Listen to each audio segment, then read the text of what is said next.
বালুরঘাটে চলছে magic show, তো সেই মতো আমরা একটা রোববার দেখে টিকিট কেটে নিয়েছি ম্যাজিক শো দেখতে যাওয়ার জন্য। আর আমাদের টাইম ছিল 6টায়, তো ঠিক টাইমে পৌঁছাবার জন্য রেডি হয়ে বেরিয়েও পড়েছি। আর যখন থেকে টিকিট কাটা হয়েছে আমার ভেতরে তো প্রচণ্ড পরিমাণে এক্সাইটমেন্ট কাজ করছিল, কারণ প্রথমবার আমি ম্যাজিক শো দেখবো, তাও আবার সামনাসামনি বসে। ফোনে বা টিভিতে তো প্রচুর দেখেছি, বাট সামনাসামনি তো প্রথমবারই দেখবো। আর এই ম্যাজিক শো বালুরঘাটে হচ্ছে নাট্য মন্দিরে। তো যে প্রচণ্ড পরিমাণে ভিড় ছিল, যেহেতু রোববার, অন্য দিন 2টো করে শো থাকে, সানডে করে 3টে করে শো হচ্ছে। তো আমাদের 6টায় টাইম ছিল, প্রচণ্ড পরিমাণে ভিড় ছিল, কারণ অলরেডি আগে একটা শো ছিল, মানে 4টা থেকে 6টা, 6টা থেকে 8টা, 8টা থেকে সম্ভবত 10টা, এই টাইমটাই রয়েছে। আমি ভুলও হতে পারি, বাট আমি যতটা জানি আমি সেটাই বলছি। যেহেতু অলরেডি অনেকে বেরোচ্ছে ঢুকছে, যার জন্য প্রচণ্ড পরিমাণে ভিড় ছিল। আর এই হলো ম্যাজিক শোর পোস্টারটা।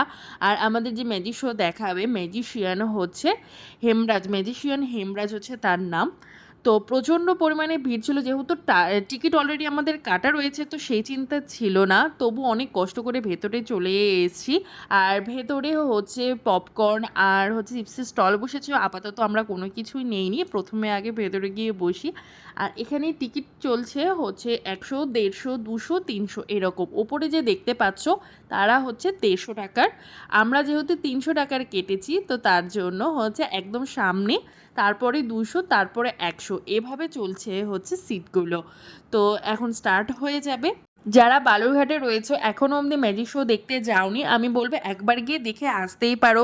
খুব যে খারাপ বা খুব যে ভালো সেরকম লাগেনি, আমার মোটামুটি লেগেছে। দু একটা ম্যাজিক বেশ ইন্টারেস্টিং লেগেছে, আবার কিছু কিছু ওকে ওকে টাইপসের লেগেছে। আর ব্রেক টাইমে আমরা পপকর্ন নিয়ে নিয়েছিলাম, যেটা ভেতরেই হচ্ছে দিয়ে যাচ্ছিলো আর কি। তো 20 রুপিস করে পপকর্নের প্রাইস ছিল, সবটাই আমি তোমাদের সঙ্গে শেয়ার করছি।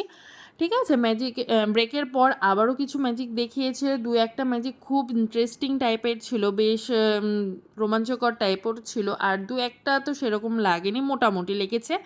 খুব যে স্পেশাল সেরকম কোনো ব্যাপার নেই, মোটামুটি লেগেছে। যারা দেখোনি অবশ্যই গিয়ে দেখে আসতেই পারো।